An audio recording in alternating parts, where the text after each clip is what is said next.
everyone, tēnā koutou nau mai, haere mai. Welcome to Educating for Social Change, called Victoria Quaid Aho. And we started with what is now our theme song, music from Kane Hogan, More for All, from the 2012 Living Wage campaign. The Living Wage campaign, of course, is going from strength to strength around Aotearoa, and so it should be.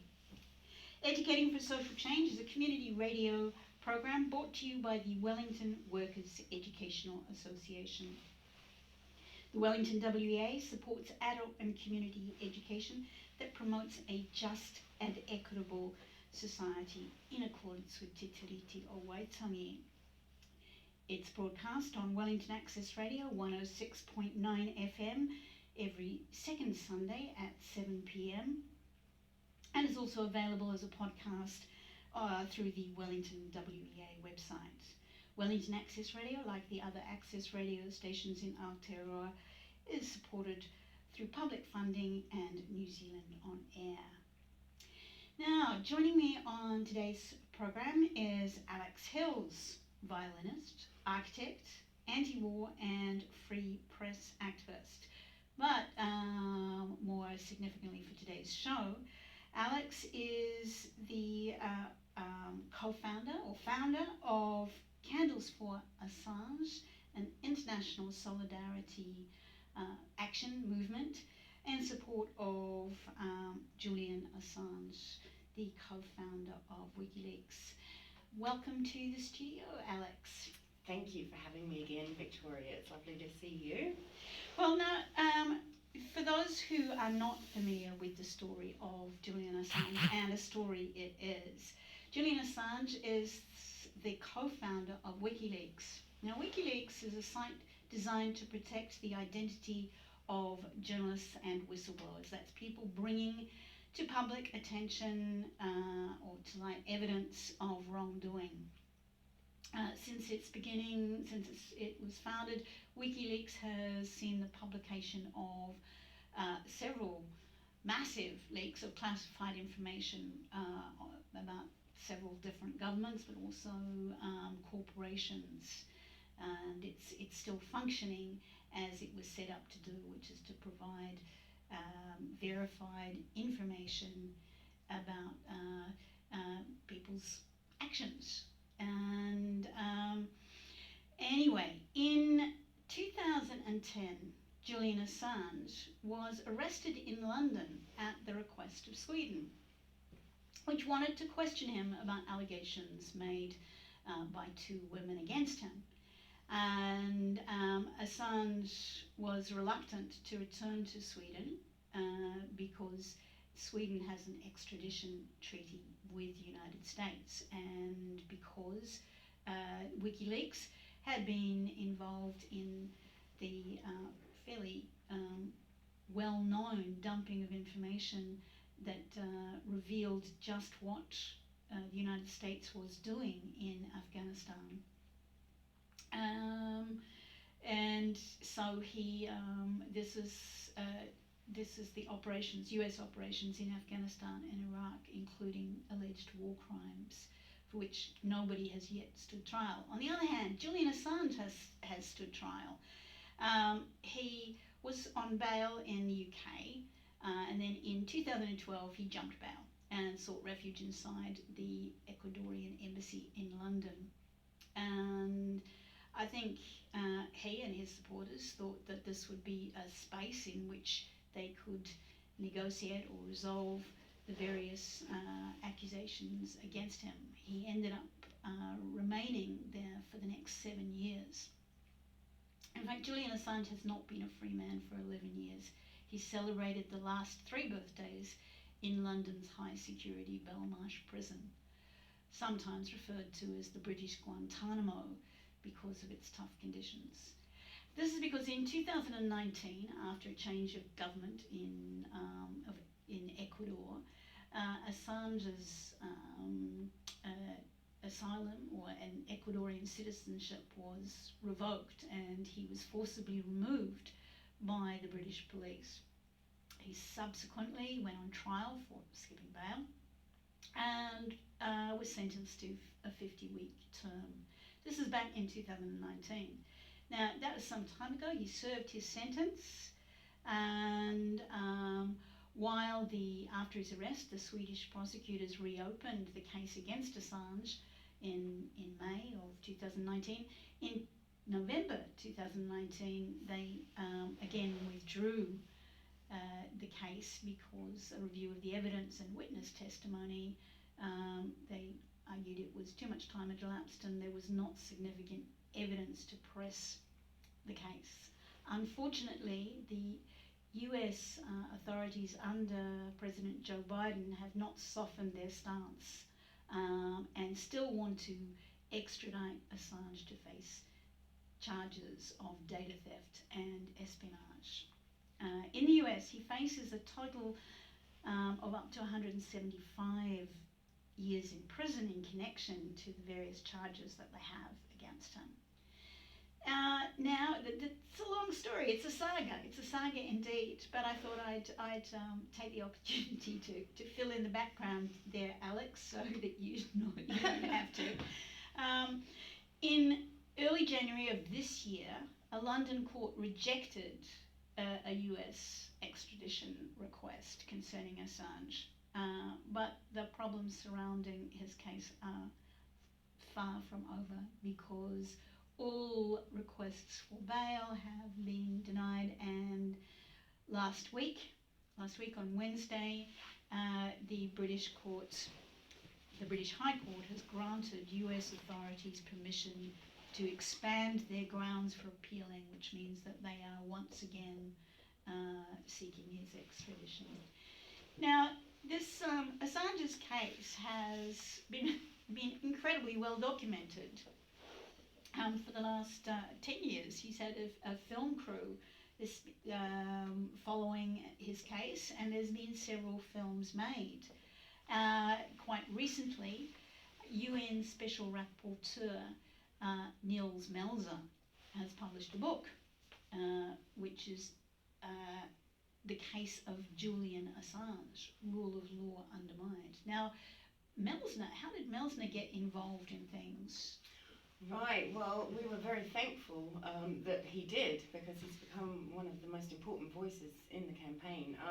He is the Special Rapporteur on Torture at the UN, and he said that even he had been, I guess, blinded by some of the media noise about Assange, and he found himself not caring about this case and not really wanting to visit it. It was only when he did actually visit it and he got independent health advice from a number of people to assess whether he had actually been a victim of torture. And he ended up finding that in 20 years of his work in war-torn third world countries, he had never seen anything like this. The torture that Julian has undergone under 11 years has been appalling. And the UN had ruled that he was arbitrarily detained whilst he was at the Ecuadorian embassy. Of course, now charges have been laid. That, I suppose, is not true now that he's in the Hymax prison. But the question remains, he was called skipping bail, but I don't think that as he'd been offered asylum in an embassy that actually legally that stands. And so I'm not even sure that case for bail skipping really had any merit, but nonetheless, he served his time and then found himself still sitting in prison at the end of that time. And I guess this was a time for the US to prepare its charges, which are very, very flimsy, to say the least. So I don't know if you know, but there's about 17 charges altogether. Most of them relate to free press, journalistic activities, things like protecting your source, publishing state secrets in the national public interest, i.e. when torture and genocide and all sorts of things have been proven by it, but also one of hacking, and that one is I suppose linked to the whole Russiagate hoax. Well, that he's a Russian spy. Yeah, well, that's one of the things. It is that supporters and lawyers of Assange argue that he was acting as a journalist, and some quibble whether a journalist or a publisher, but there is no doubt that Assange himself has identified himself as both a journalist and a publisher, and even under the United States own laws, their First Amendment regarding the protection of speech for published documents. But going back to what WikiLeaks was set up for, is WikiLeaks was set up because there wrongdoing in the world, people committing criminal acts, and yet people exposing those criminal acts, as reporters without borders and other journalist rights groups say, is to expose criminality is dangerous. And so WikiLeaks was set up so that someone who was wanting to expose criminality in an organisation could do so without fear. And that is in fact what happened when Sergeant Manning, a US intelligence officer, dumped a whole lot of files on WikiLeaks. Yes, I think they've tried to frame it as though Julian got her access. I'll call Chelsea a woman now because she's no longer Bradley Manning, but Chelsea Manning. A lot of people have been trying to sort of put that Julian got her access into somewhere that she didn't have any access to, and that's not true. What he did, allegedly, although I don't even know if they've managed to prove that it was even him because it was on an anon chat, but what he did do was try to allow her to access files that she already had access to legally, but do it in a way that she would not be pinged for it, and obviously that's very hard to do within the Pentagon and military services, I imagine, and that's where it fell down. But the idea, of course, with WikiLeaks was to give it a blind-to-blind way of whistleblowers being able to dump material, and then a way for someone to really, really carefully check it, that it is real, before they release it, and if necessarily redact any names that need to be redacted for safety before that goes out, and then the pure documents go out. And for that reason, WikiLeaks has actually got a 14-year record of not a single document that has ever been proved anything but 100% accurate. So not a single retraction, which is something you could not say for any other media company in the world. And I know that is because they have really redesigned what journalism is. But well, I've got a quote from Nils Melzer's book, which is, this is from Nils Melzer, it says, "A journalist uses a new platform to expose the dirty secrets of powerful governments, including war crimes, corruption and torture. However, it isn't the war criminals and torturers who are punished, but the journalist who brought these crimes to light. His reputation is systematically destroyed, his freedom is taken away, he suffers psychological torture. All of this happens not in a military dictatorship or a one-party state known for this behaviour, but in Western democracies that portray themselves as shining examples when it comes to human rights." Now, Assange has attracted some pretty big, powerful enemies? Well, powerful enemies, but also some fairly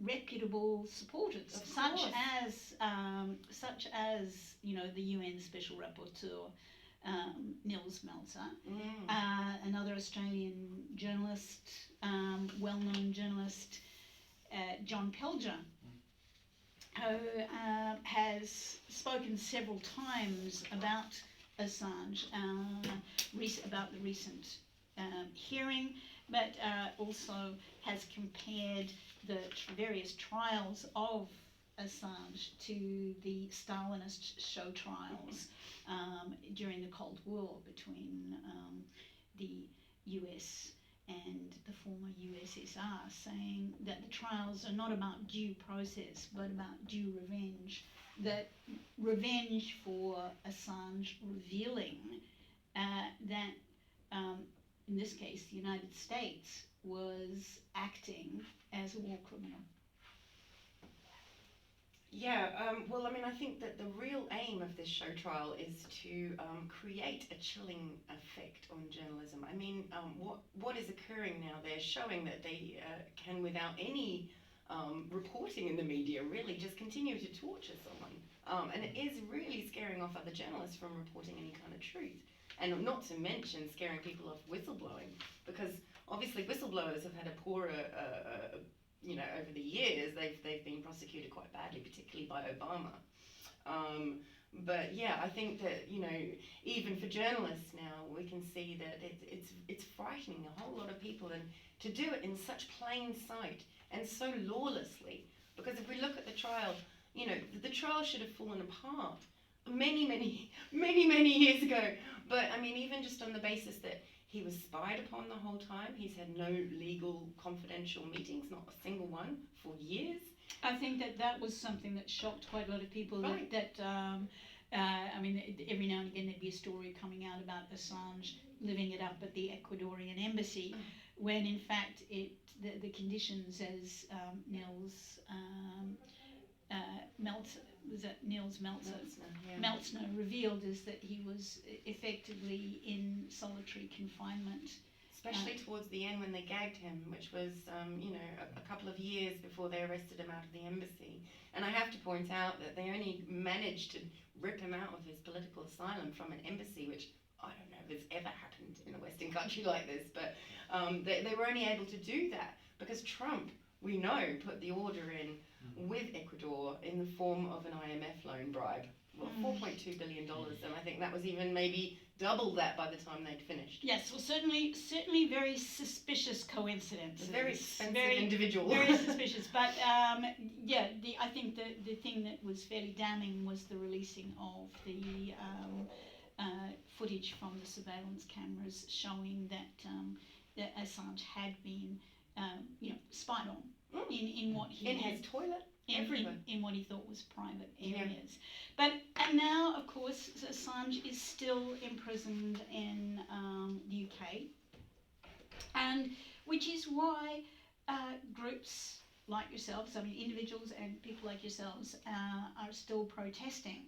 And so let's go to the global solidarity support for Assange. Yeah, and it's quite exciting at the moment. I mean, I know we're so censored and in a kind of algorithm silo, but really we're all getting better experiences out on the street.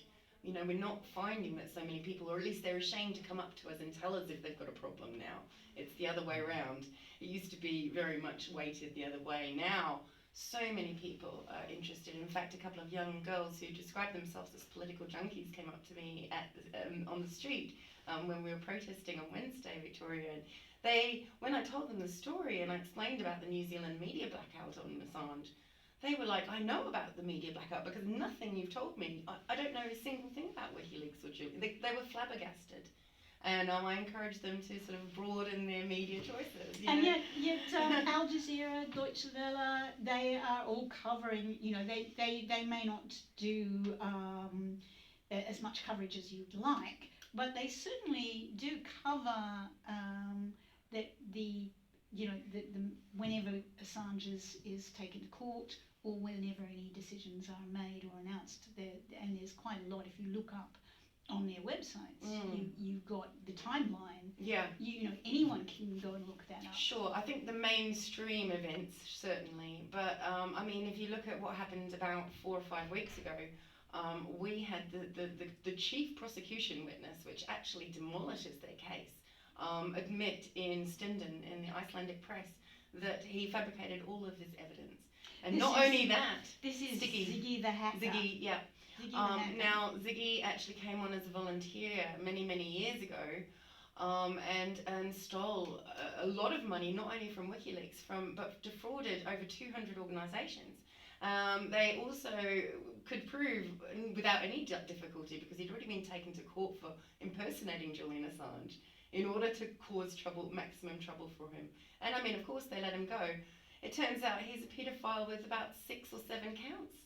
Yeah, well, I mean, certainly It's it like, does. what a nice witness. It does sound that their witnesses are somewhat suspicious. But coming back to the campaign that Yes, you've been Candles organi- for Assange. Candles for Assange, Yeah, and now you have done this all during COVID. yeah, and Um, before, yeah. And so it's you started back in 2019. That's right, really in earnest. I guess we had a big candles display that did go viral from 2018 from his birthday, and we did the That's asylum petition. July 2018.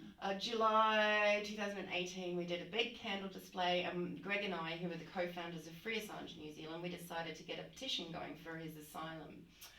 It was a year later that we had got some notoriety, not only from my violining and hula hooping and all sorts of crazy stuff that had been going on in the meantime, but also from that initial image and candles and suggesting everyone do nice peaceful candle displays. So I'd already kind of got that out there. So I created a hashtag, Candles for Assange, and we said, Wellington invites the world to a free press protest. I just put a tweet out. And by the end of about 3 or 4 weeks, we had 62 cities. This was in 2019. 2019, yeah. And so what ended up happening, and I guess that we took that on as New Zealanders because people had always asked us to set a good example and put up a picture as quick as possible from our action because we see the sun first. And so it was a really delightful, privileged position to be the very first country to ever do any protests for Julian on a world global protest day where we're all trying to do it on the same day. And because of that, I ended up becoming somewhat of a free press protest listing agency. And that's I've tried to continue that on Facebook and Twitter, but I also have a site, which I'm terrible at updating, candlesforassange.com.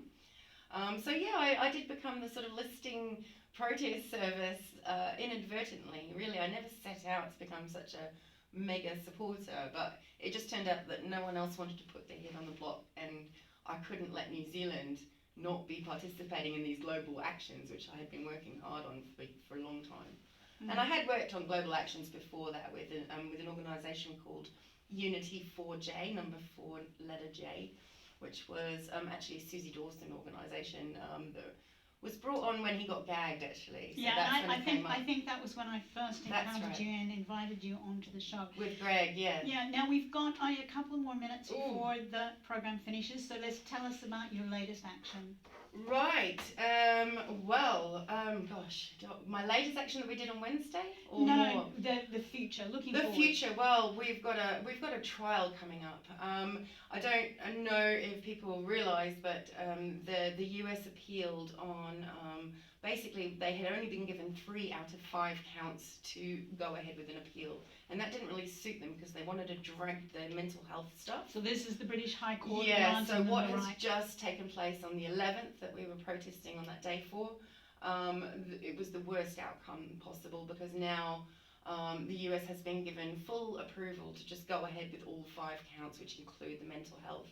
And I think they're going to drag his partner through it as well, the mother of his 2 lovely little children. It's awfully sad. I think they're going to try and make the point that he's not suicidal because he's got kids. Which is, I mean, they knew that before the trial took place. But also the other thing that's worth noting from the extradition trial at the beginning of the year is that they agreed to every single anti-free press term in that extradition trial. Even though he won his extradition, i.e. wasn't extradited because he was suicidal, and it would have been even worse in America, but all the other counts against free press stand. And that's why there's so many mothers like me around the world desperately trying to fight for their kids' free press, because if you're into understanding what the propaganda is out there, you know that your kids cannot grow up in this, you know. And that's what I think you said before, that's what motivates you. Yep. And there is a petition. Yeah, so there's a wonderful new group in Auckland. FreeAssange New Zealand has got sceptical and cynical, and they've been going a little while. We're still doing lots of work under the scene, but Aotearoa for Assange has got all this wonderful young new energy, and they've been screaming out outside the US consulate on Wednesday when we were doing our information session on Cuba Street. So Aotearoa for Assange have got a petition at the moment trying to get New Zealand just to take the stand and offer asylum, just so that there is somewhere that he can come in the event that he is released in UK, because I really don't think the UK is a safe place. It's questionable that any Five Eye country is. But I suppose if someone would give assurances that they had political asylum here, if they were to come here and maybe stay in a hospital and get well, because he is, from all the reporters who were there and saw him in court, none of them recognised him. I mean, he was already bad in the last trial when we saw him in this glass bulletproof box, you know, but now really, really horrific condition. Well, look, Alex, thank you so much for joining us again. You've been listening to Educating for Social Change on Wellington Access Radio. Educating for Social Change is brought to you by the Wellington Workers Educational Association. Tune in again for the next show in 2 weeks' time, live broadcast. But this program and others will be available through the Wellington Workers Educational website. Ko Victoria koera ho, ka kite anō.